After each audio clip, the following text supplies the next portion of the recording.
Welcome home, Raiders! This week we'll catch up on all things Highmaul, the 10th anniversary celebration wraps up, and 6.1 hits the PTR. This is CTR 167.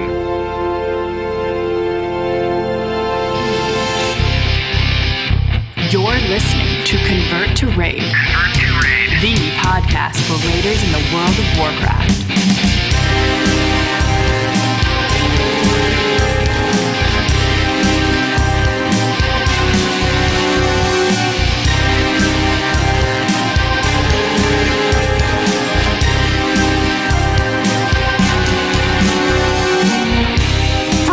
The Convert to Raid podcast power station in Minneapolis, Minnesota. Today is January 11th. Happy New Year, guys.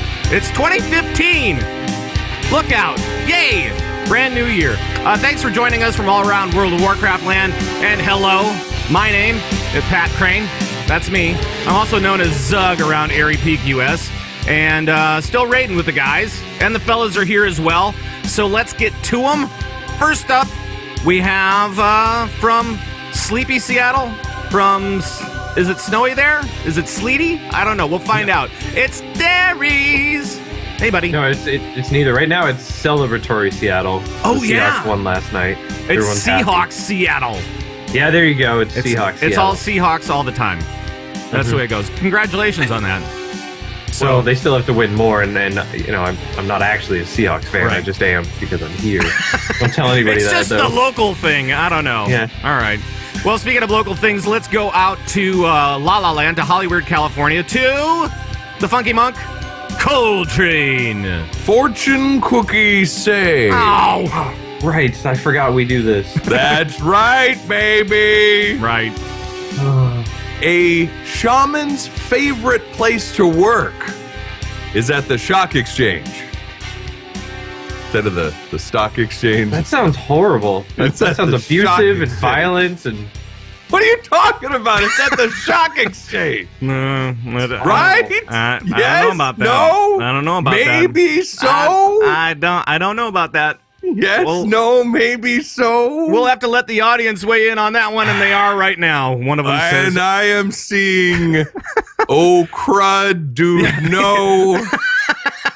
Ooh. Right. Wait, here we You got some Here come the 10s, bongos.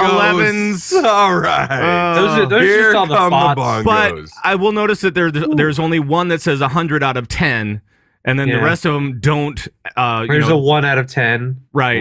Right. I'm seeing that's the end of the show. Turn it off. Yeah, okay, well. Yeah. All right. Well, yeah. I liked it because it's fantastic. But that was sent in by Rhoda, Aspect, Shuhalo, and CTR Airy Peak. So thank you very much. There we go. Thank you for Love it. participating as always.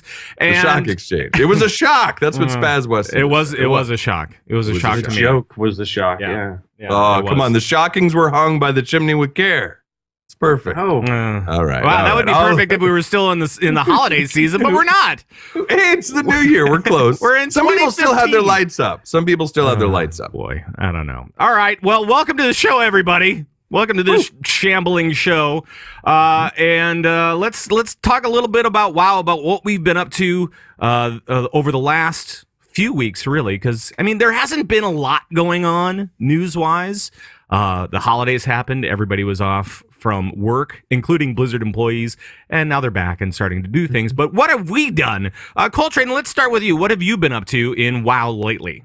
Playing a lot of Destiny. Oh, in WoW, right? Yes, in WoW. WoW has been great. What I was saying was, it's my destiny to play WoW. Right. That's what I was actually saying. It's been my destiny to run these garrison missions and never get any loot. This Highmaul catch thing. Now, I've heard some rumors that there's like a 2-week cooldown or something on this Highmaul cache. That you get, like, so you get it, right? And you get an item. And then there's some kind of a 2-week cooldown. And this is a rumor. And, of course, we love to spread rumors here on not actually give facts. But have you guys heard anything about this? Is there an actual cooldown to it? Because I haven't gotten that many of them. It's roughly that. So if you're using, it's either Master Plan or Garrison Mission or one of those add-ons, the guy's actually figured out a whole lot of stuff in relation to that kind of stuff. So he's figured out, in regards to almost all the missions, how long they will be there before they disappear. But that is also a really good indicator as to when they could come back. So he's figured out the Highmaul cache. I think it's somewhere around like 350 hours is how long it will stay in your list, but that's also how long the like cooldown is as to when you will see it again. So that's about it's about like 14 days. So you could be right. He's also figured out the list of all of the different Highmaul caches and abrogator stones and all the other things. He's figured out the exact follower traits that you need in order to get 100% on all those. Yes. The guy's pretty smart in figuring all this stuff out. That's a big one, actually. So there's a tab. So I don't know. Is this in Garrison Mission Manager and Master Plan? I think it's Master Plan. Master Plan. In one of these, on the very bottom, there's a tab. And it will say, what's the name of that tab, Darius? You were the one that told me about this. It's Missions of Interest or yes, Missions of Interest. Click that tab, Missions of Interest, and it'll show you a list of all these upcoming missions and what traits your followers, what followers will be used on those missions and if they're like geared up enough. So it'll kind of give you a focus on what followers you should gear up, because when that Highmaul cache pops or something that you want pops, these followers will be best for it. Make sure you have these guys geared up. So really check out that tab. It's called Missions of Interest. It's on the very bottom, kind of on the right side. Very helpful. Very helpful. And somebody in the chat room this morning said that one of the add-ons went down. And so it was either Master Plan or the Garrison Mission Manager. I'm not sure which.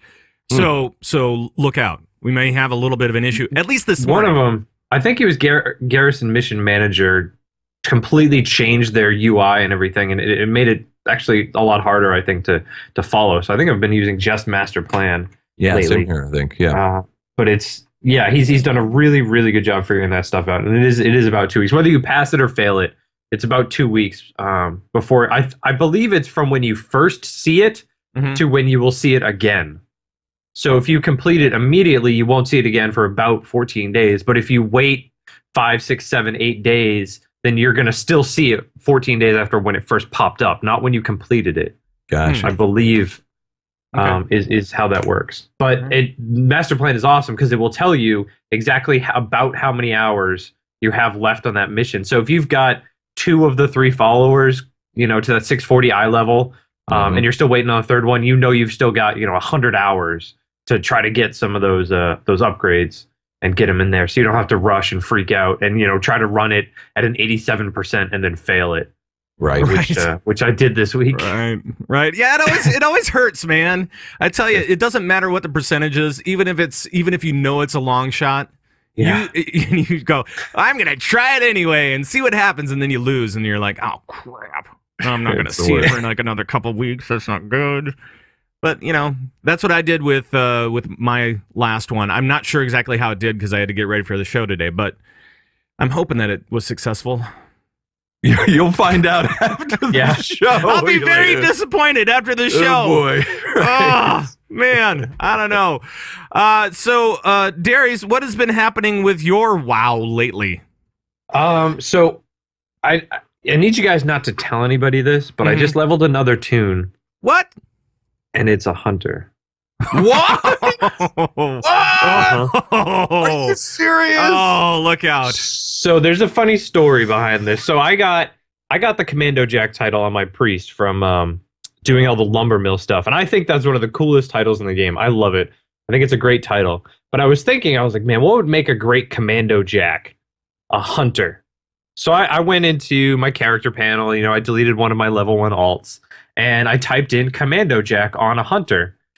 And I was like, wait, how did this work? Like, how does someone not have this name? So then I boosted that toon to 90 and thought, well, I've got to turn this into a toon now. Like, I've got to make this 100. This has to be a thing. So I went through and leveled the hunter from 90 to 100. So now I have a level 100 hunter that I'll probably just delete. Well, hold on a minute. So are you gonna go for the title Commando Jack on Commando Jack? Well, it's a bind down account, right? Oh, the title. Right. So my hunter is Commando Jack, the Commando Jack. Yeah, I gotta admit that's pretty awesome. That's good. Actually, that's pretty awesome. For that, I should give you the big applause. Yeah. So let's do that. Let's do that. That's pretty good. Yeah, that's not bad. I have a hunter at 100. I leveled it all as beast mastery, which was kind of fun.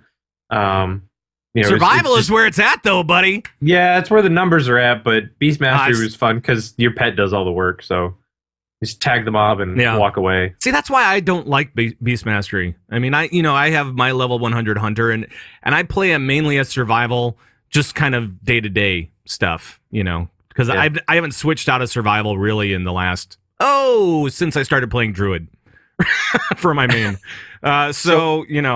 It is what it is. But I'm glad to see that the numbers are there for survival. So I also have another tune that is my jewel crafter and inscriptionist, and I wanted to get it to the level that it could use the garrison and kind of profit from those kind of things. It happens to be my mage though, which is a bummer. So I got my mage. Careful. I got my. Careful, you're on thin ice. I got my mage to 94, and this is how easy it is to play a mage right now. I leveled my mage from 94 to 96 without ever leaving my garrison. Well, that's not really saying anything about mage. I didn't kill a single thing. That's not saying anything about mage. Jeez, I did that on my warrior as well. Right. That's just mages. Exactly. I mean, my shaman is at 93 or whatever, and I think one of those levels was all from garrison. So I didn't do anything. Only mages. I did the same thing on my warrior. So, warriors are the easiest class to play. Come on. I thought that was really awesome, though, that I could level it. It took about 2 weeks per level, maybe a little bit less. But it's awesome that I can level that tune without ever leaving the garrison. Doing the XP missions, doing mining, herbing, those kind of things. Yep. Right. In the garrison. I was not expecting it at all. I thought it would forever be at 94. There's that guy that he's like a double agent. He doesn't kill anything. He just levels up through herbing and others. Like this. Yes. Oh, sweet. It's at the tail end of the show notes, but we can bring this up now because this is actually kind of cool. So double agent, he's a Pandaren something or another. Who cares? Because it doesn't really matter because he can't kill anything anyway. Not for XP anyway. So he's going through just leveling on the leveling island on the turtle, and he is right now at level 95 at last look. He was at level 95. He's halfway to 100 just from picking flowers and mining. That's insane. He's all alone. That's insane. Now, I hope people understand. We're talking about the starter zone for the Pandaren. Right. So it's the turtle. So he hasn't even chosen like a faction. He's out there picking herbs. And he's now 95. Probably a little bit of that, He could be picking herbs. Right. No mailboxes, no heirlooms, no anything. He can't even sell the herbs on the auction house that he picks. No. Right. It's just to vendor them. Right. His actual character's name is Cannabis. I don't know why, but it's double agent on Manaroth. Yeah. Oh, gotcha. Yeah. Gotcha. It's pretty funny. Pretty hilarious. That's awesome. Hey, we should actually talk. We should actually give a little update about what's been going on with our team. I don't have our normal intro on my soundboard for some reason, so maybe I'll just play a little bit of Guile. Fight! Fight! Hadouken! All right. So, what has been going on with Asparagus Initiative? That is actually one of the songs we play for the team from time to time to inspire us. I feel inspired. So, Dairies, why don't you let us know what's been happening with the team lately? Where are we sitting right now? I mean, we haven't had a show in a long time, so we killed some bosses in Highmaul. We actually went into Highmaul. When was the last time we had a show? It was Warlodge. It was a couple of years ago, I think. Yeah. So the Cataclysm happened. Okay. So we were. I think the last time we talked, we were sitting on maybe 6 of 7 heroic. We'd cleared all of normal, 6 of 7 heroic. And then a couple weeks ago, we went in and on one night, so we cleared everything on Sunday. We got to heroic Imperator. And on that one night, we managed to kill not only heroic Imperator, but Mythic Kargath in the same night. Woo! And we had a really successful night with only a few pulls on Mythic Kargath. Right. We managed to take him down, and now we're working on Mythic Twin Ogron. Yep. So we had a really successful night that night. Yeah, and it's really not bad when you take a look at. I mean, we have some super awesome players on our team. That is true. I mean, all of us. Number one. Yes. Well, clearly. I mean, my goodness. But then we have some amazing healers on our team that aren't me, that are much better than me. And you know, some really great DPSers and some awesome tanks. And really we are killing it 2 nights a week. And that's kind of amazing when you Yeah, when you think man. about And it. we got Mythic Twins to am I jumping ahead? I don't know. No, this is all right. I think we got him to like what, 5%, was it? Yeah, 4% was our 4%. lowest wipe. Yeah. Yeah. So we're getting there, man. We're getting there. Right. We just have to, you know, stay out of the stupid long enough for us to kill it. We'll be fine.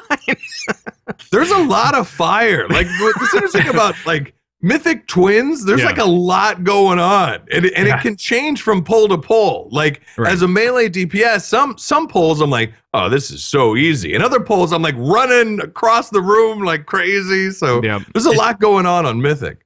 It's funny, a lot of bosses don't actually have fire as a mechanic, but we always say don't stand in fire, don't stand in fire. Well, this boss has more fire than most bosses, and it's actual fire.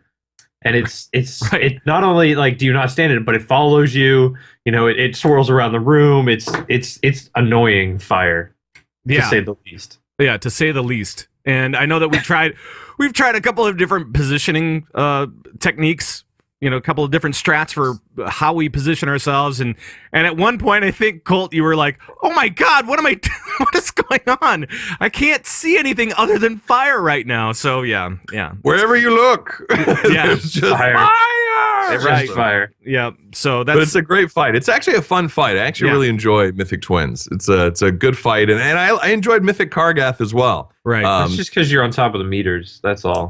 yes. Oh boy. So it's wonderful. But it's been a lot of fun, man, and making some good progress. The team's looking good. Yeah, and one of the other things too is that I'm kind of weirded out about in some regards is that when you look at the Fat Boss guides for Mythic, they don't have all of them up yet, right? So they don't have all the guides up. They have 3 up right now. Mm-hmm. And so I'm looking ahead and I'm like going, okay, where are my strat guides here, guys? Because I'm not used to going this fast. Someone tell me what buttons to push. Right, exactly. And Brackenspore looks like a nightmare. Oh my God. That thing looks like a nightmare. For healers, that looks like a real nightmare. Right. So, yeah. But I think that stands to the tuning. I think Mythic is actually difficult. There's some real challenge here with these Mythic teams. I know a lot of players out there and a lot of like hardcore progression teams that are, 5 of 7, 4 of 7 that are still going. So I think, and I'm curious what you guys think as well. How do you guys think the balance is, with this Mythic stuff? Because it feels pretty good. I'm curious to chat room what you guys think as well. But Mythic feels good. It feels like a really good, strong challenge. It's been good. It really does feel like a nice challenge, and I know that even though we're struggling through Twin Ogron, that's fine. That's fine for me because when I look ahead and I'm looking at and how the team is doing, how we're progressing, how we're getting better, how we're being able to clear some of these mechanics a little bit more and a little bit more, each time we pull. Hopefully. When it's towards the end of the night, sometimes we slide a little bit. It's 4 hours of raiding. It's tough. But yeah, it's kind of interesting to see the progression of the team and the individuals as we go through it, and so it's kind of cool and kind of a different place than we've been before, and it's a new challenge for our team, which is actually it's a more different fun for me. Mm-hmm. So if you know what I mean. Because more different. When we were in Siege, we were like clearing heroics long after the thing had been out, so everybody was geared to the teeth already and all that kind of stuff, and so it just kind of it was fun. It was just kind of like, hey, let's just do this, right? And now we're not. Now we're struggling because we don't have gear because we don't have all that other stuff. It's a real challenge. And also, too, super fast, the survivability. I'm really having to focus on keeping myself alive, in a big way. I think more so than I'm using cooldowns like crazy. And not so much of that in Siege. I felt, even on the hardcore stuff. So a lot more. You got to really keep yourself. I'm using all my cooldowns here. It's been great. So Darius, how about you? What do you think about the tuning? I think it's been really good. I felt like Imperator as a final boss in Heroic was a really good final boss, a really good kind of gateway to Mythic. Say like a good way to say, like, if you can do this fight, then you should be able to step into Mythic, with the amount of personal responsibility and the fact that there are times when healers need to be on their game and DPS need to be on their game and target swapping and all those good things. I thought there was a really good stepping stone into that. They did a really good job, and the progression has been good. Mythic, it jumps around a little bit as to which bosses are easier, but that's usually how it is in Mythic because the mechanics get so tight and so demanding. But as far as Heroic and normal, I thought the progression was really good, and you can kind of see that where, like, the fifth or sixth boss might actually be harder than the first boss in the next difficulty, which I think is the way it should be. Yeah. So I thought they did a good job. Yeah. Well, I think with that we could probably just head right into the rating news. Calling all raiders from around World of Warcraft land. This is rating news. All right, it's time to check out what's happening with rating news around World of Warcraft land. And first up, we now have all the different wings of Highmaul available. Now you can actually kill Imperator Margok, or however you pronounce his name, and do it on LFR mode. Have you guys tried this out and done this on multiple tunes yet? Like I have. How was it, Colt? How was it? I have no idea. Really? You didn't do it? I'm sorry. I know I was supposed to. I haven't had a chance to do it. I'm sorry. Hey, no, it's totally fine. I don't care. Darius, did you do this thing? Yeah, so I did it on my priest and on my druid as a tank. Okay. And it is Imperator, and I do believe all of the mechanics are there. Yeah. I can't think of any that are missing, at least any big ones that are missing. Mm-hmm. But it's the way LFR has been throughout the whole thing. It's forgiving. It's and I've said this, before, there isn't a mechanic in there that one person can continually fail and wipe the raid intentionally.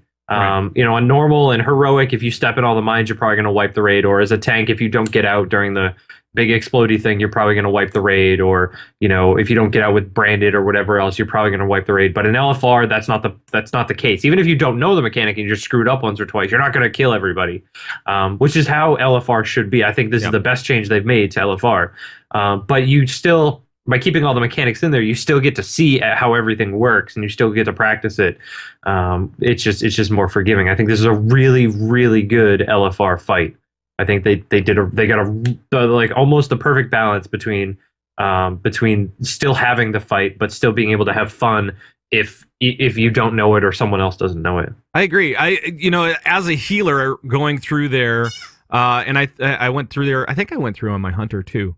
But going through there as a healer, it was kind of interesting because you didn't see, this is a very long fight on normal and heroic. This is a very long, and on mythic, forget about it. I think it was 18 minutes or something like that for the first kill when Paragon did it on mythic. And so, it's just this really long fight. And on LFR mode, it's still a long fight. It's a pretty long fight, but those mechanics do not hit for anything, really. They're there, but as a healer, you can really see those bars, and it's just touching you compared to heroic or compared to normal. So it's kind of cool that they're doing it that way, and I think that they did it right, because otherwise there's a ton of stuff that would normally just kill everybody. So, and they make it do just enough damage that that you've done something wrong. Yeah. But not enough that it's just going to ruin you. Yeah, and it's not enough to tax the healers too much, and the tanks are fine. And even if they screw up, and with the what is it, the mark of whatever it is that they have to run out of the raid for, they don't really. They should, but if they screw up and they end up in the middle of the raid, they're not going to wipe everybody necessarily. So, which is great. Yeah. And that's what I love about this new LFR, this new difficulty, it being easier, it being more tourist mode. This is what LFR is supposed to be. Pop in, kill some bosses, get out, get some loot, and be good to go. Not a 4 or 5 hour, drag fest with 10 stacks of determination. Yeah. Like we had in Myst. Right. We had in Myst. And I haven't had one single stack of determination on any group that I've been in LFR. Yeah, same. And that is cool. So, Dairies, do you think that this lives up to tourist mode as far as, what we're seeing in Highmaul right now? Yeah, I think it. I mean, it's. I want to say tourist mode is almost too soft of a word. It's sure. It's not tourist mode. You're not logging in and AFKing for all the bosses. Everybody's just not AFKing and just all loot dropping. There are still mechanics that have to be done, but they like I said, they've balanced them so well that you don't feel like you're being punished by being an LFR. You never spend more than maybe a half hour in there at most. You're doing boss, you're done. There's no stacks of determination. You get your loot, you're out, but you still feel like you accomplished a little bit. Right. I think this is really good. I don't know. I think tourist mode, if it had truly gone tourist mode, I think it would have been horrible. If there were no mechanics and nothing did any damage. Right. There wouldn't have been any fun in that. So. Sure. And I think that there are interesting mechanics that will blow you back, so that your character does some different things, and there are definitely some things you don't want to step in. So it's kind of interesting because you're seeing all these different movement fights, and I think for LFR in particular, that makes it more fun for people when their character is actually being affected somehow, but not necessarily dying. I think the same way they did it on normal and heroic Imperator, it's a fight that says, okay, if you can do this, then you should be moving on to the next difficulty. And LFR Imperator is the same way. If you can do that and survive and, not take a lot of damage and see all the mechanics, then you should move on to normal Kargath, normals and things like that. I think it's a really good carrot on a stick. I think they've done an awesome job with this. And as everybody knows, I've never been I've never been a fan of LFR. I've never been a fan of the way it works. Really? But a lot of that was. I don't know if I've mentioned that on the show before. I'm sorry. I had to say something because I'm sure not everybody knows that you haven't been the biggest fan forever. But a lot of that was the way it was designed, and sure. they've fixed it. They've definitely fixed it. LFR is where it should have been from the beginning. This is really good. So yeah. Yep. I'm digging good job. I'm digging Blizzard. it. That's for sure. So, Colt, you'll have to try it out and see what you think, because I think that it's actually quite fun for a one encounter battle. You have to go through the trash still, and then you go to the boss, and everything's fine. So, you have to try it's it good. out. It's good and stuff. even Kelbaroth in chat says it makes people crave harder fight mechanics and makes it perfect. We get people that crawl into our alt raids that actually want to learn and do it on normal. So that's cool. So that's good news, man. That's good to hear. That's great news. And with all the different difficulty levels that we have now, with the flexible stuff going into normals and heroics, it just makes it so much easier for people to get in and learn these fights on a different difficulty, no matter what it is. I know that we have teammates going on and helping other teams with normal clears and getting into heroic progression, which is really cool. And they can do that and be fine for Mythic, when we get to it. And they can even join us for all the heroic clears that we do. And it's just really, I think there's a lot of positive going on right now with raiding in WoW. And it makes me thrilled to report that. So that's cool. Let's talk a little bit about something new on the horizon, which is patch 6.1. Oh, yeah, maybe I should do that. There we go. Okay. Yes. So the patch 6.1 PTR cycle has begun. And in it, there's a bunch of new stuff. And Colt, what are some of those things that we're going to be seeing in 6.1? Well, we have a couple of highlights here. Now, they've revealed the legendary follower. So if you don't want to know who the legendary follower is, too bad. Or skip ahead or something. But it's actually Garona Half-Orcan. That's the half-breed, Garona. Yeah. So she's going to be the legendary follower. She's actually going to have 3 abilities, and she's actually going to start with 630 starter gear, right? Which is great. So she's not going to start out at 600 like the rest. She's already going to be pretty much good to go, right? So. And this is all going to be part of the legendary quest line, I believe, and all that kind of stuff. This is one way to get her is through the legendary quest line. So you have to do the upgrading of the ring, which I think most people that are getting into Mythic or that are clearing Heroic right now are kind of getting into this week and last week. So yeah. Yeah, the new ring has got a proc on it. Right? Yeah. A little proc. Yeah. Damage proc or a healing proc. It's 10% of your highest main stat for 10 seconds. Yeah. So intellect, agility, strength. It's pretty strong. Nothing wrong with that. No. I'll take it for sure. What else? Dairies is coming with 6.1. So we're getting what I think is probably the best addition to this game ever. From the achievement, What a Strange Interdimensional Trip It's Been, you're going to get a trans-dimensional bird whistle that allows you to have Pepe on your head at any time. Right, and this is the trip is that you have to kill all these different bosses with Pepe on your head. Yeah. Pepe is the little bird that hangs out in your garrison. You click on him, he sits on your head for an hour and just hangs out there. Yeah. And it is more than any raid, any item, any boss. But the best item they've But ever had.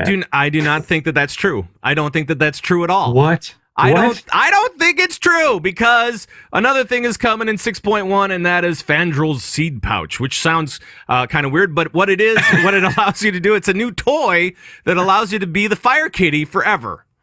So that is so cool. You don't have to wear the, you don't have to put on the staff or anything like that. No, you just click on that and you're instant fire kitty. That's forever. awesome. Forever. Well, maybe not forever. I'm not sure exactly That's how it awesome. works, but that is cool. You guys, every druid druids needs have it. wanted that. Yeah, you've wanted that since Firelands. Yeah. When the first time you saw it. Yeah, exactly. And I have the staff from Firelands, which is really cool. And you can go to Firelands anytime and clear all the way up to Fandrel, Mr. Domo himself. Yeah. And you can clear up to him, and there are seeds laying on the ground, and you can grab those seeds. They're little tiny little things, and you can use those as you want to. But it's much better to have something a little bit more permanent, and I'm glad that they're putting it in there. So that's really cool. We also have some new stuff for like mounts and garrison stuff, right, Colt? Well, my favorite thing is that the garrison is getting a jukebox. Oh, yeah. It's getting a little dance machine. I'll do that. Yeah. Sure, why not? Sure. You can change the music. Yeah. You can change the music in your garrison, and I believe it said something about, and I might have misread this, but you can change the music to Wrath of the Lich King music or various things, but you can change the actual music in your garrison through the jukebox. Oh, man. So I'm taking that, man. I gotta wonder how this is gonna play out on the systems. You know what I mean? It's like, how much of a load is this gonna take over from the systems? I mean, I know that they did some other changes this week with the haunted memento, which we can get to later. But bummer. But yeah, I kind of wonder what's gonna happen with that. I don't know. I like it, man. In the jukebox, some people are like, "Oh, come on, it's just a jukebox," but it's a jukebox, baby. And I like fun stuff like this for your garrison. You can kind of tailor, customize it a little bit. I like it that I can go into your garrison and I hear Wrath of the Lich King music. That's cool. Yeah. That makes it separate from mine, and I like these kind of fun little things that makes the garrison your own. So I'm a big fan of that. Right. Also, in 6.1, we have a new mount called the Void Talon of the Darkstar, which is believed to be the purple version of the Elisrazor mount, which is cool. We have a new garrison NPC, which will sell you Mist followers. If you missed a follower along the way, you can pick him up with this new NPC, which is kind of weird. Right. Just selling people. Yeah, we're just selling people into slavery. So that's kind of weird for me, but whatever. It's actually, I think it'll be cool in the long run, because you'll be able to pick up all those followers from things that you don't have, right? Right, which I've is missed great. plenty of them in leveling. My hunter, especially, for some reason, I missed a lot of followers, so I'm very short. So being able to pick those up without having to wait, get one per week. It's probably from my, because It's probably because you leveled up 2 levels without doing anything. No, other that than wasn't my garrisons. hunter. That was my mage. Oh, right. My mage. No, my hunter actually went out and quest. I tried to do different quest lines than I did on my druid and my priest, and do slightly different things. But I also missed a lot of followers. Right. There was also something about I believe an heirloom tab that might be coming at 6.1, and that the heirlooms also, you can upgrade them now. They can work to 100 and all that jazz. What? Oh, Yeah, something along that line. I should have saved a that's good couple news. of tunes to do that with. Oh, I still have a paladin. I'm working on the paladin right now. I can do that. We still got time. I mean, like Darius here leveled one up just for the name Commando Jack. I mean, come on. That's right. That's because Bustier was taken from our Yeah, server. I know. That's pretty good. You wanted that Ozzy. name. Yeah, exactly. And another thing coming in 6.1, I believe, is Blackrock Foundry, right? So We'll see. I don't We'll know. see. That hasn't been officially confirmed. no, it hasn't been confirmed, but we know that it's Right. coming around the same time, because when you take a look at everything that's happening on the PTR, it takes what, a month to get it through? And we know that Blackrock Foundry is going to be coming in February, most likely, as was announced on this show and other shows around and other sites. And I think they're looking at right now late February. So it might not come exactly with 6.1, but it'll be coming around the same time. So that's cool. And we should be seeing this stuff on PTR too, right? For testing? Yes, these bosses. right. So Well, I know that they did test them before, but that's yeah. right. Yeah, these bosses were also tested way back right. in the day, and they've also got their internal testing team going right now. So That's right. So let's hope. I mean, it'd be great if it went with 6.1, but I don't think it's been officially confirmed if it's going to come out at the same time. But around that time, I think we're all assuming, which would be great. One quick thing, too. Apexis gear is getting an upgrade, which is fantastic. Because I don't know about you guys, but I've kind of stopped the Apexis daily. And now that I did, because I'm like, well, I don't need any of this gear really at this point. Because, we're rating Mythic and our eye level is quite a bit higher than the gear that's on there. But now I see, the new gear coming with Apexis. I believe it's like 670? 670 gear. Yeah. And now I'm like, ooh, I probably should have kept grinding that Apexis daily. And, whoopsie! You weren't the only one, sir. I will tell you that Right. right now. Right, so I gotta get back on that and start doing that Apexis daily, and that's recommended to all of you. You get some nice gear coming off that vendor. It's tough though, because there's so much to do right now, and I'm not saying that it's a grind or anything like that, but it is kind of like you have your daily chores to do. You have all these different things that you need to do with your garrison, and if you have multiple characters, you have multiple garrisons, so that's a thing. And then you have to decide who's going to be going on the Apexis runs and what you need for those characters. So it's a lot of choices up front, especially if you have multiple characters. So yeah, it's tough. It's not tough. What is anything else going on in 6.1 that you guys saw that you wanted to bring up? Anything else? Those are the big things I'm pretty pumped about personally. I'm looking forward to it. Jukebox, baby. Jukebox. All I care about is the dang jukebox. Jukebox hero got stars in his eyes. Yeah. Well, let's move on then to the 10th anniversary event. It was actually supposed to end last week, and it has not. They have extended it another week, and it will be ending on Tuesday instead. That's not really the big news because we're a little bit behind on that. But the big news is that MMO Champion did a bunch of stats on the 10th anniversary events, both the South Shore event, the PvP stuff, and the PvE stuff, and it was kind of it was kind of interesting for me because looking at these stats, it shows participation, right, Dairies? What's going on with the stats as you see it? So they did a breakdown of the 10th anniversary stuff. So that's the Terran Mill versus South Shore. Yep. And the Molten Core LFR.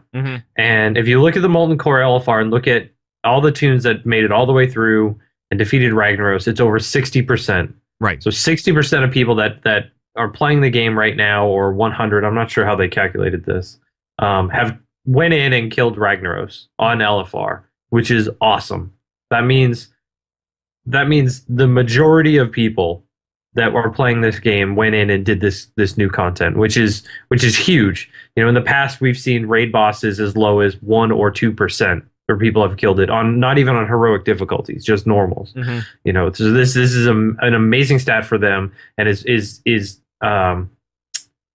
I can't think of the word now. I can't help you. Well, yeah, words are hard. They are. But it's eggplant. It's eggplant. You were looking for eggplant? No, maybe not. I don't think that fits. Oh, all right. But Trying to help you out.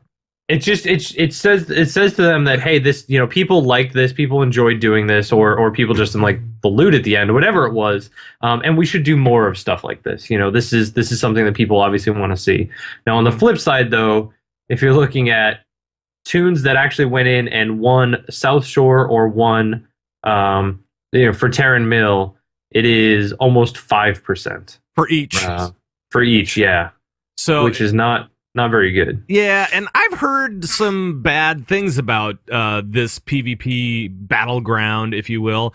Like, it goes on forever and is impossible to win, and good luck winning in this thing, and you'll just end up spending your entire life there. If that's old school, baby. So, yes. Yeah, what's wrong with that? And I'm not saying there's anything wrong with it, because I think that there was a point to this 10th anniversary, and it was to bring us back.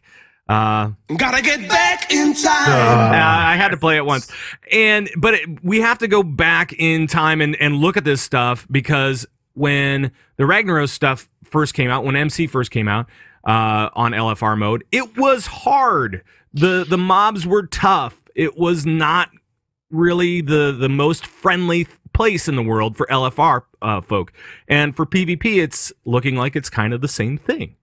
Yeah.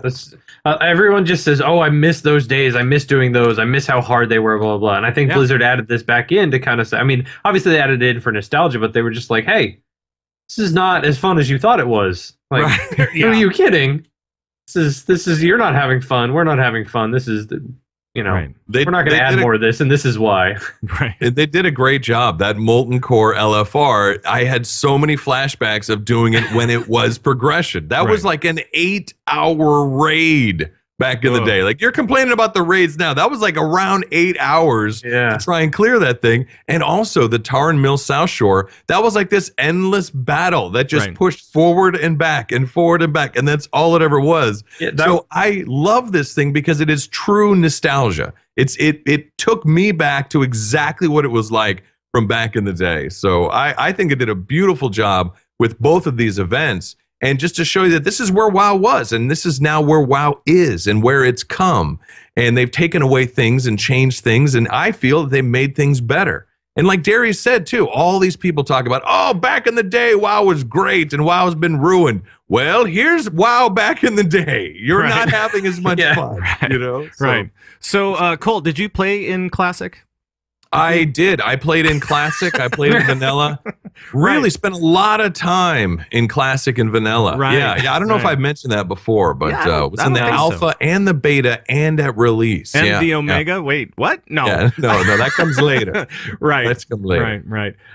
So it's kind of interesting. And if you guys want to participate in this stuff, if you haven't yet, it will be available through Tuesday. Of course, this is kind of late notice, so get hopping. Yeah, that's all there is to it. You're hearing this not live. You have about 12 hours. Or less. Or less, or you've missed it. Get in and get going. Let's go. Now, another thing that happened this week, I think it was, or maybe last week, I'm not sure. But there have been a lot of class changes over the last few weeks, and we're starting to see some classes be... some people describe it as being more fun or not as fun, and some people claim it as being, like some classes or specs are overpowered or OP, and like survival hunters and enhancement shamans, I think is what you were talking about before the show started, Colt, or was it Dairies? I think it was Dairies. I think it was Dairies. And so we're seeing kind of like this big kerfuffle happening with class balance and stuff. And Bashiak kind of stepped into the fray with Warlocks. Which, yeah, a little bit. And he said something like, hey, you know, Warlocks seem to be in a pretty good place, so we're not really planning any changes right now after we've already made changes. And the Warlock community kind of blew up at him. And I think it brings up some interesting questions, though, when it comes to class. And we can talk a little bit about numbers, and maybe we should do that first. So, Dairies, you're kind of the numbers guy of this crew.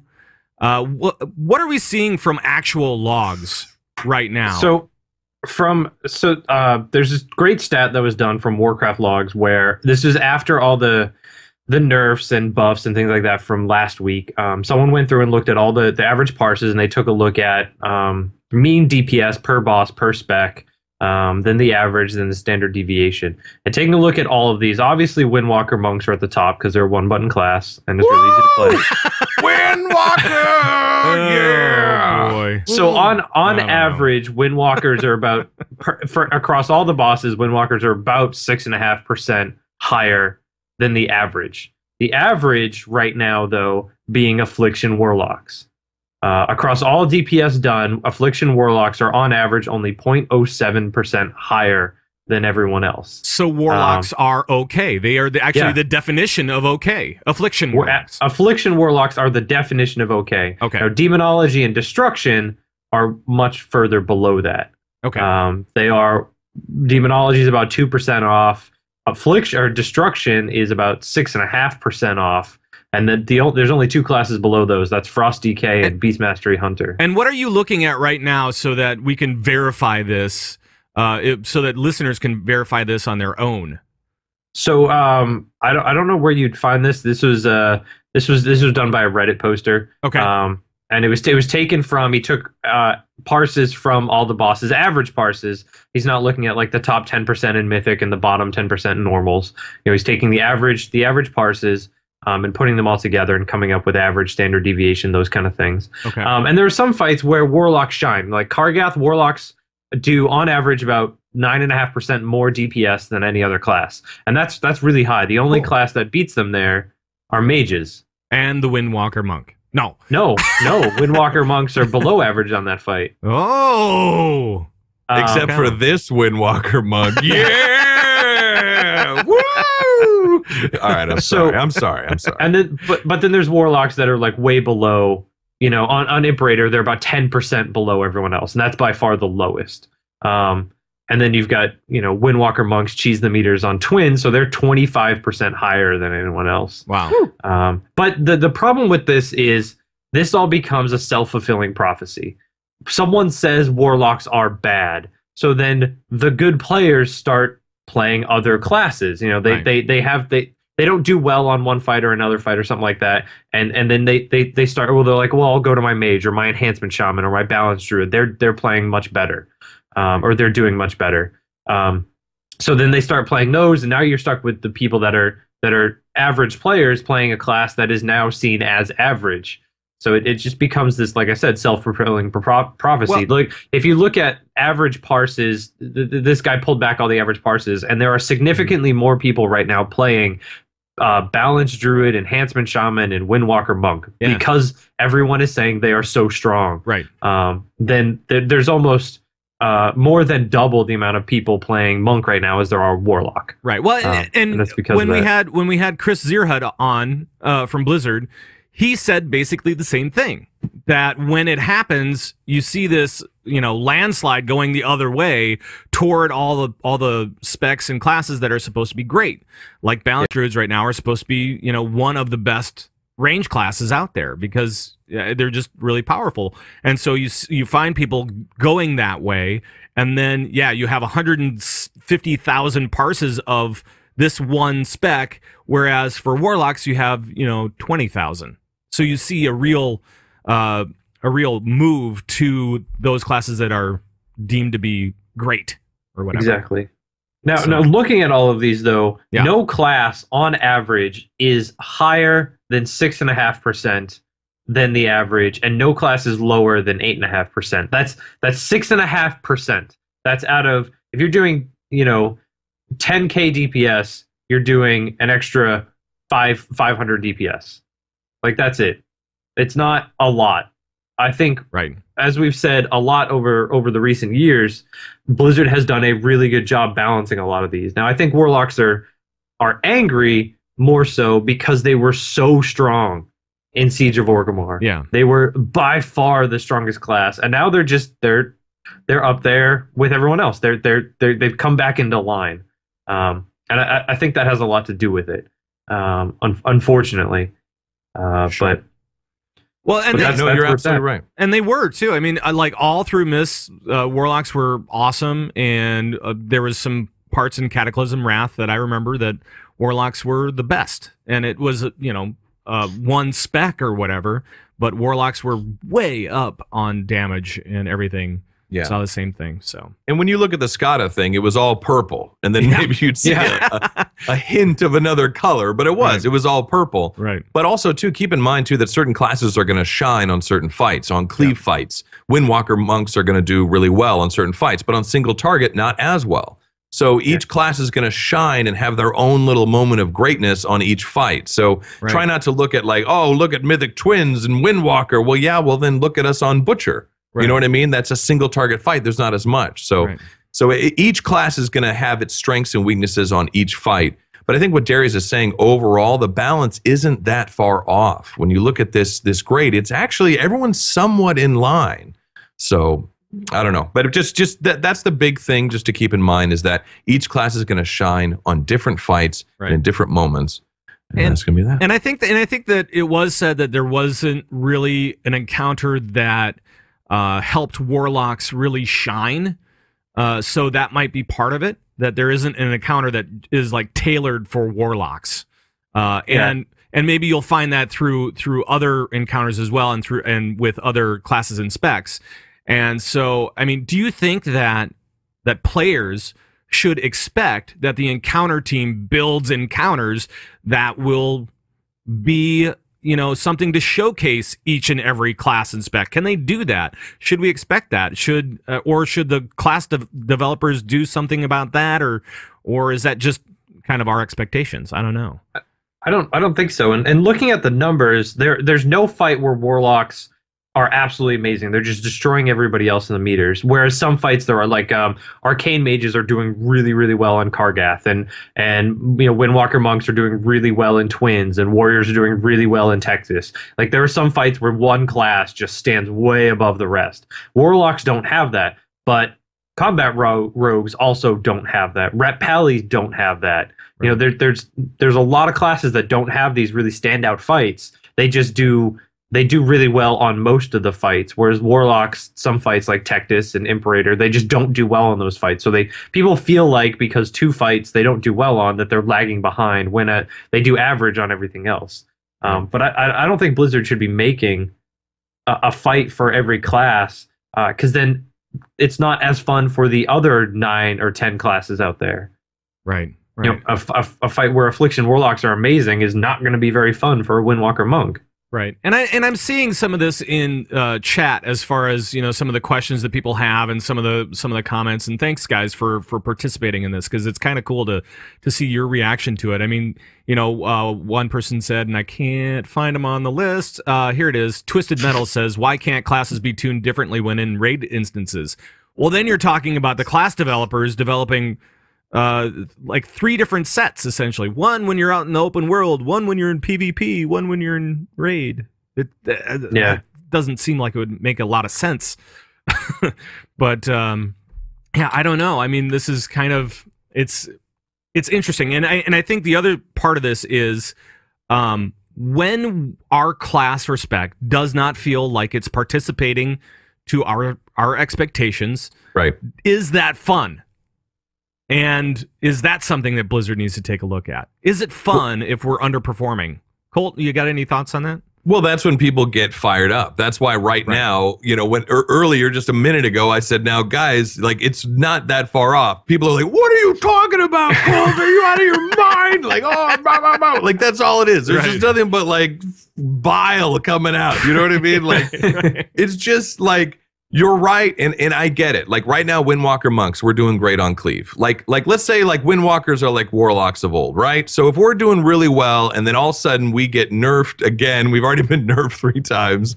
But if it happens again, and now we're middle of the pack, I admit I would be like, well, what the heck? Like we used to, be the top, and now we're in the middle. But I don't know. I mean, it's people put a lot into their class, and those of us who really bust our butts to do the perfect rotation.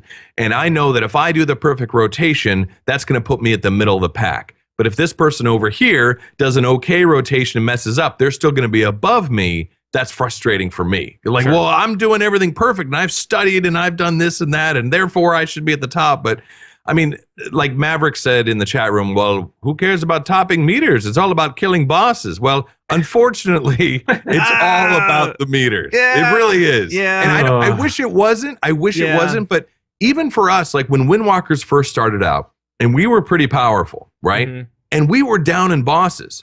It wasn't like, hey, great job on killing that boss. It was, Windwalkers are OP. What the heck? We're the Windwalker. It's OP. That's all it was in like vent and mumble. It's nothing but, the Windwalker, OP. I'm like, guys, we just killed the boss. Are we happy we killed the boss? You know what I mean? So unfortunately, meters have become a thing that all of us focus on as raiders and are all into, and we watch those meters like a hawk. And I wish it wasn't the case, but it just is. Well, and I think I seem to remember when that happened. It like we killed the boss. Windwalkers were at the top. Colt just linked recount for like an hour straight. You're You're full of it. Jeez Louise. Oh man, but it's kind of funny, and I think that there is a different mentality when it comes to those teams that are choosing to be more casual, and they just want to go through and have fun with their friends, and the friends and family type of teams. Those guys are not caring so much about meters. They will probably say, "Oh my God, I totally beat your butt this time around," but it might not happen again the next time. But when you're dealing with more competitive teams, I think the more competitive your team is, the more you look at those meters for some sort of granularity of what you're doing as opposed to everybody else on your team, and it really gets people fired up. We're definitely at the point where everything is so close in the average damage that it's doing that if someone has a really good night or everything lines up, their procs all line up, all that kind of stuff, they might top the meters the entire night, whereas the next night they might not, or someone else might, and I think that's a better way to have it than just one person constantly doing really low DPS because their class is imbalanced. And I think they've got it in a really, really good spot. And the fact that people are getting so worked up is, I think, a testament to Blizzard's ability for people to create connections to their class and feel good about the class they're playing, and feel sad when their tune, not even their class, just their tune is not doing the most amount of damage. Right. Their Affliction Warlock that they've spent so much time and 4 years playing as is bottom of the meters or whatever. Yeah. Then they're sad. They feel sad for their character. Right. And I think that's a positive. That's what we should take away from this, but not that any class is in a bad spot right now. Right. And some people are vehement about not changing their spec, whatever it is. Like they've played this tune for 5 years as, let's say, Demonology, and they just really love Demonology, and they won't switch from it. And it doesn't matter what Blizzard does, they just won't do it. And then they take a look at the meters and they're like, oh man, maybe I should, they have this inner conflict. Should I do this or should I not? I really don't want to because I don't think it's fun. But yeah, it's a tough spot when you're feeling like you're underperforming. I know that's happened with me several times playing a hunter and other classes as well. So yeah. And sometimes it can be positive though. Like I picked up Arcane Mage spec. I was like, oh, I don't like Arcane. I don't want to play Arcane. And then I played it and I was like, it's actually kind of fun. I kind of dig this arcade. So sometimes it can be a positive thing, forcing you in a weird way to try a different spec, and you might actually enjoy it. You never know. Sure. And as long as we're on this topic of classes and stuff like that, I wanted to throw in that over our break, one of the names that has come up in WoW tweets is actually somebody who doesn't work for Blizzard anymore, and that is Ghostcrawler, Greg Street. Yeah. He's over at League of Legends now. He's over at Riot, doing his thing over there. But he's been tweeting about WoW a little bit over the last week or so, and it was kind of an interesting discussion because he was talking about, especially with classes and quests. Those were the two big things that he kind of stuck with. And one of the things that I came away with all these tweets is that he thinks that the game can support pure DPS classes, so long as hybrids are satisfied with doing less DPS, which is a hot button topic, and he's right. This is one of those things where you take a look at the hybrids, like monks, like druids, like priests, like all these guys. What do you guys think about pure versus hybrid? Where should they be at? I'm just kind of curious as to where you guys stand on this stuff. Do you have an opinion? When I was playing a pure DPS class, the mage, then pure DPS better be top DPS. Right. But now that I'm playing a hybrid, hybrid DPS better be top DPS. So I think that it kind of varies. I mean, but I remember this came up, my gosh, I think a couple expansions ago, where they were talking about that they're going to try and buff up the damage of like mages, rogues, warlocks, because these are pure DPS classes, and the hybrids, because at the time it was like balanced druids were like destroying everybody. Maybe this was Wrath, and forgive me, I might not be getting the expansion right, but there was that whole big thing about it, and there was a lot of hoopla.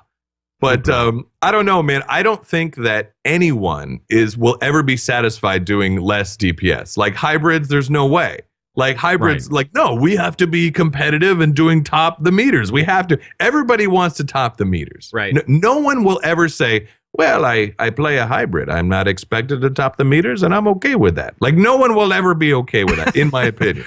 Well, I think that, especially now, okay, so when you take a look at rating now, is even opposed to rating in Siege, right?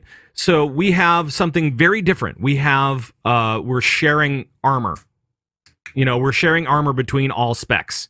And so now we can have a druid be all things a little bit easier than we have before. And so maybe, I think, if we actually move toward...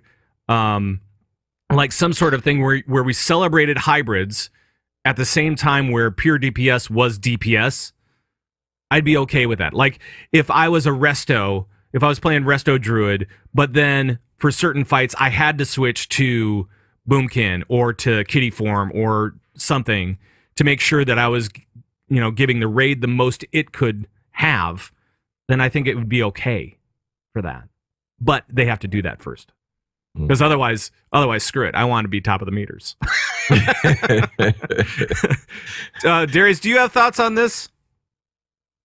I really don't think that pure DPS classes should be doing more DPS, because you're very rarely going to see in your case where you're going to be a Resto Druid and you're going to start DPSing on some fights. Like healers are almost always going to be healers. Occasionally you get a swing healer or something like that, but. So if you're just Boomkin, then you're just a DPS. If that's what you want to play as a DPS, you shouldn't be penalized because you want to be a Boomkin and not also a Resto or a Guardian or something like that. Right. Gotcha. And then the other thing was, let's see. I know that he was talking. He did a lot of tweets. Ghostcrawler did about fundamental game design problem, which was optional content. How do you make that interesting, but not so interesting that you make it mandatory? And that was kind of an interesting one too. I think that Blizzard has really done a good job with optional content, though. Better than ever before, where they don't make dailies feel like dailies, and they make it really do, like the Apexis crystals made it seem totally optional, even though it might not have been the best. Might not have been the best idea, but I don't know. Thoughts on this, guys? Well, I always think that it's all about the loot, baby, right? It's all about the loot.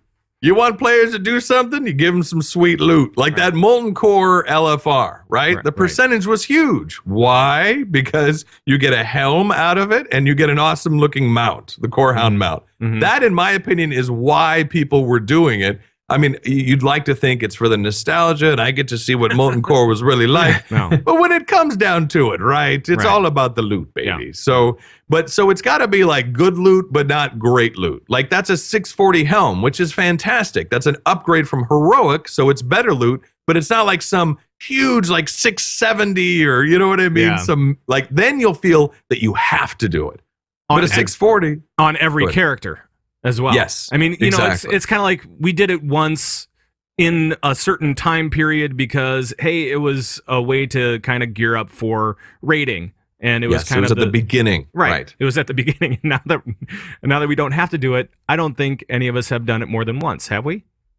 I haven't. I just did it once. Just the one time. That was enough. And I'm sure, and that's kind of the way that it looks for PvP as well, because when you take a look at the South Shore wins for both Alliance and Horde, the graph is like this big. I mean, it's nothing. It's 0.01% or less. That makes good for good radio there. Yeah. By visually doing it. Yeah, visually, it was this much. So yeah. But it's true. Even Suliyamo in the chat room, he did MCing Classic, but he only did it for the loot and for the mount. I'm telling you, it's all about the loot.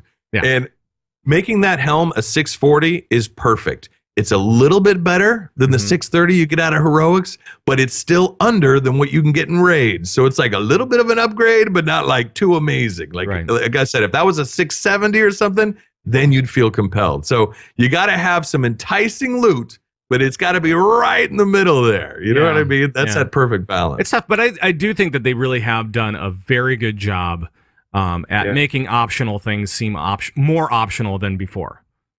So bravo, you don't, Blizz. We don't have the grind of Mists of Pandaria. We do not. We don't. I mean, I don't feel it. If that happened again, I don't know what I would do.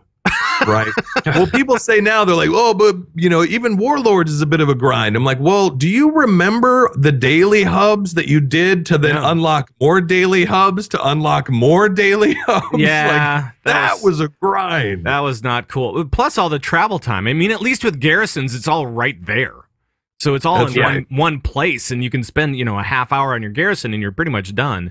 Although I do find myself, even in my garrison, like once I've cleared my mind and pulled everything out of that, I will use my garrison Hearthstone to get back to my follower table, so that I don't have to walk all the way up there. So I may have done that a couple of times. Not gonna lie. Say Blizzard, add some elevators or something. Come on. Right. And maybe that's coming in. I know that there are some other garrison surprises coming for us later on this expansion. Maybe one of them is, hey, you get to the end of your mine and you get to go right back up to your garrison, right up to the table, and just check out what your followers are doing. That'd be awesome. Or another jukebox. Another jukebox. Or another series of optional things that you can do or not do. Jukebox, baby. Now I need to get a Jukebox Hero sounder or something. Yes. Jukebox Hero. Got stars in his eyes. Yeah. That was horrible. The greatest. I apologize to everybody. Jukebox is real. Jukebox hype. Jukebox hype is real. So the other thing in the news this week, we touched on it earlier, the haunted memento change in Warlords of Draenor. And I found this really funny because of why they changed it, not because that it changed. Dairies, what was going on with the haunted memento? So what the haunted memento used to do is it used to constantly give you a buff that said haunted or something like that. When you had the item in your bag, you didn't even have to be wearing it. You couldn't wear it. I don't think you can wear it. But what it would do is it have this ghostly apparition, this black wraith follow you around all the time. The problem with it, though, every once in a while was that it would cast a debuff on you that would make you shiver like you were scared, and it would constantly interrupt like me eating or something like that. So I'd waste food. But other than that, it was really cool to have around and have this thing follow me around. Right. But in Warlords, that changed. It's now you get a debuff, or rather a buff, that only lasts for about 15 seconds, and you only get it every few minutes, so it's not always there. And I wondered why that had happened when Warlords hit, but I had no idea. But they came out with a blue post yesterday or the day before explaining what was going on. And it turns out that players with Haunted Memento were causing creatures to spawn when they would log into the game. And this was the #1 source for creature spawns across all of World of Warcraft. This is hilarious. That was causing a little bit of problems, especially when Warlords hit and everyone was trying to log in and play the game. Everyone with Haunted Mementos was just causing all these extra ads to spawn around the game. Which was causing server performance degradation. Yeah, it was causing servers to catch fire. Well, we've always said that the only one that could kill WoW is Blizzard, and it looks like they did it with the Haunted Memento. They did it with a ghost. With an item they added in the game, 4 or 5 years ago? Yeah. If not longer, maybe 6 years ago, and they probably never thought would have a problem like this. That's hilarious. Turns out it was causing lots of problems, and they had to turn it down basically just so that people could log into the game and they didn't have so many issues. So I'm glad that my Haunted Memento has contributed to the downfall of WoW. Well done, sir. Yeah. Oh, that's just hilarious to me. I don't know. Yeah. Who would have thought? That's. Oh man. All right. Let's move on. Let's see how much time do we have. Let's just move on to the Q&A this week. We've got some other stuff in the hopper, but let's move on to the Q&A because we've got some questions. We've got mail. We do, and if you have a question about anything for us about raiding or whatever, really, just let us know. We'll try to answer it on the show. You can email us at convertraid@gmail.com. You can tweet us, of course, or call our raid line, 612-787-RAID. And Colt, can you help us with this first question? Sure. This is from Lizzo Lancaster, Liz0 Lancaster.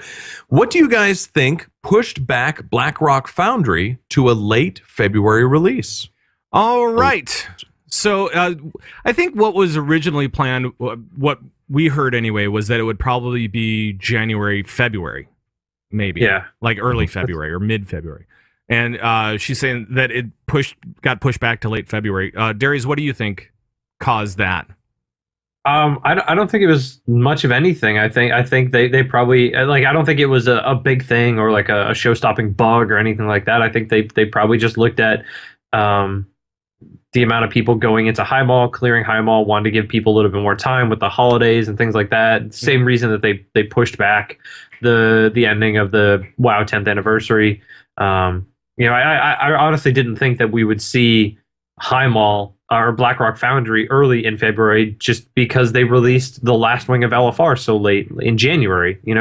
They want to give people time to clear that a couple times, get some gear so they can go into the next the next content, even if these are all kind of the same tier. They don't want it to feel rushed.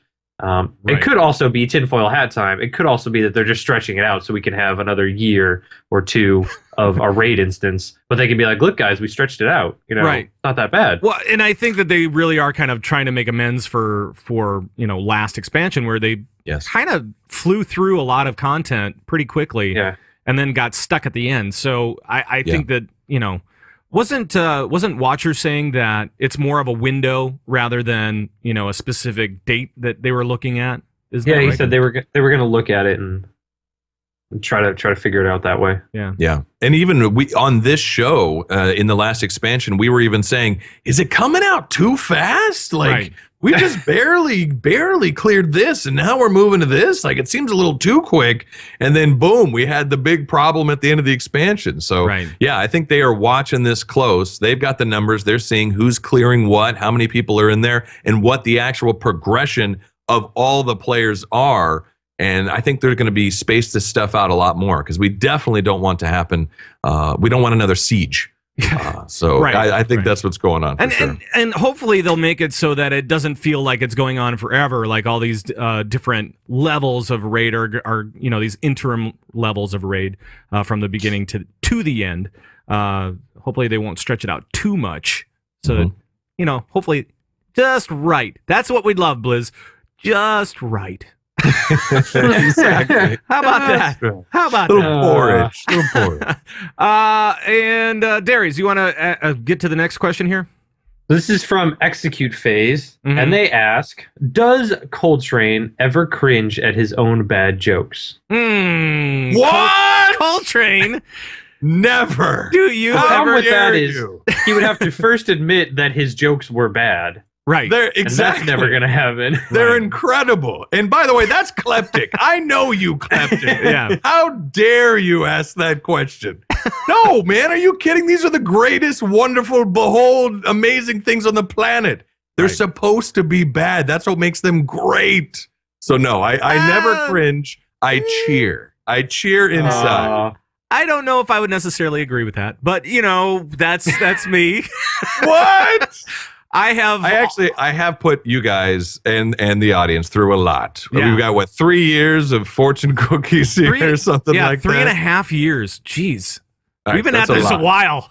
That's a lot of fortune. That's a lot of bad jokes. Oh. And you love every minute of it. I don't know about that. I don't know about that.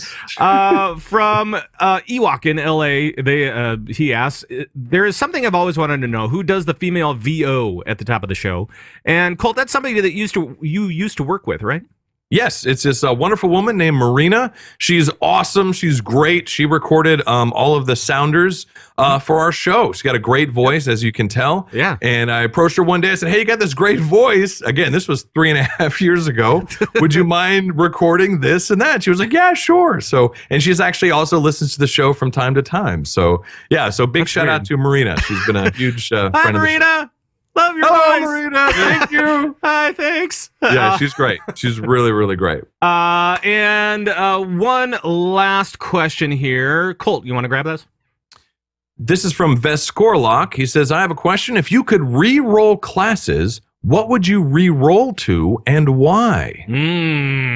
Dairies, go. And you currently play your priest. Yeah. So, and this would be as a main, I'm guessing. Because we've played different classes before just for fun and whatever. Man, maybe a little bit. That's a hard rating. question. So what would you switch to and why?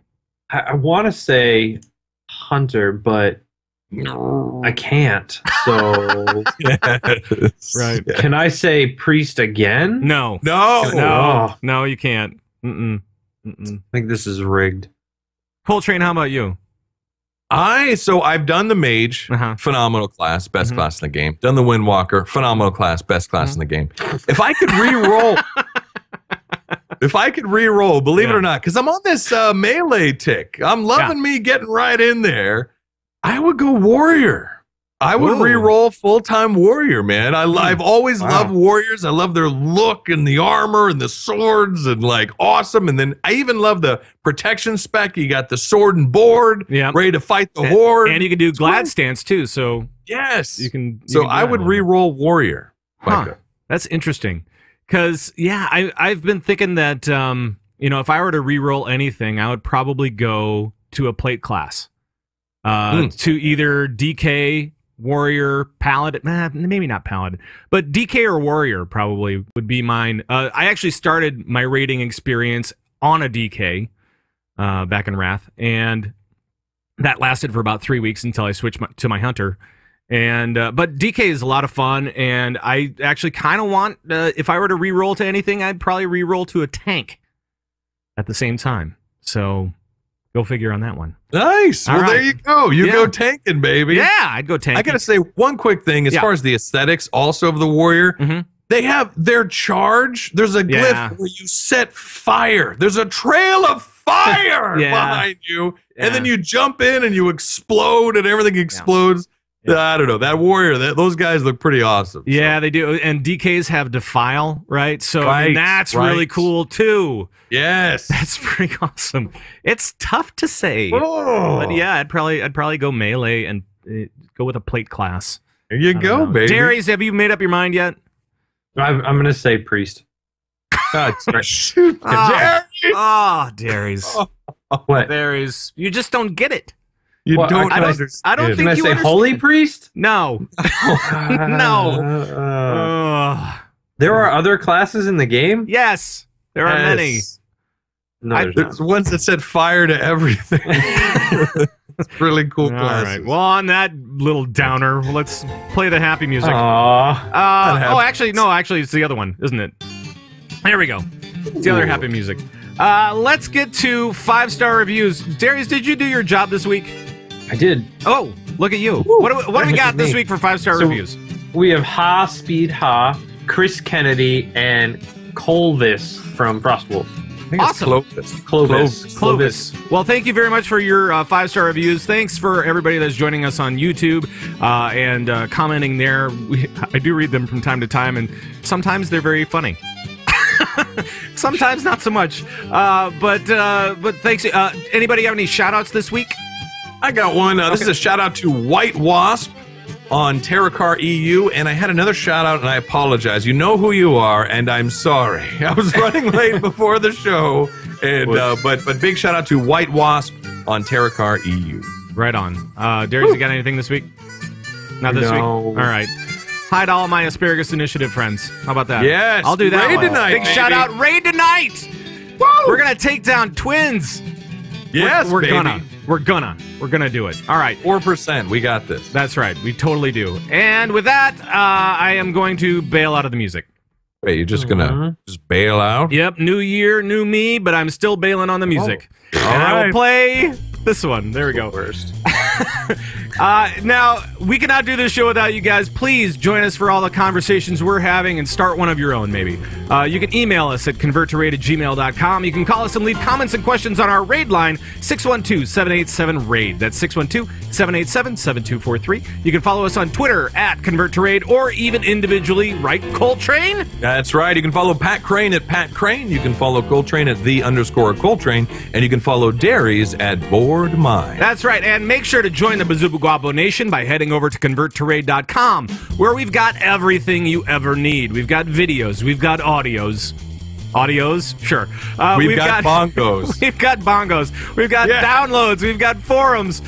We've got tons of links for raiders and so much more. It's all over at converttoraid.com. Our live feed and our video show is also on gamebreaker.tv. Make sure to watch, like, comment, share, subscribe, all the things you do with the videos these days. And the audio show, again, is everywhere. Woo. It is on the internet. The Convert to Raid podcast is produced and distributed by Signals Media. Make sure to check out our friends at signalsmedia.com. And that is going to be it for the show. Hope you guys had a good time. It's great to catch up with you guys about all things WoW. So thank you, fellas. Woo! As always. And thank you guys for tuning in. We'll see you on our next show. Next week, we're hoping it's going to be next week, right? It should be That's next right. week. It should be next week. Same bat time, same bat channel. Right. Sunday, 11 a.m. Central. And for all the guys that Convert to Raid, bye-bye, everybody. Bye-bye.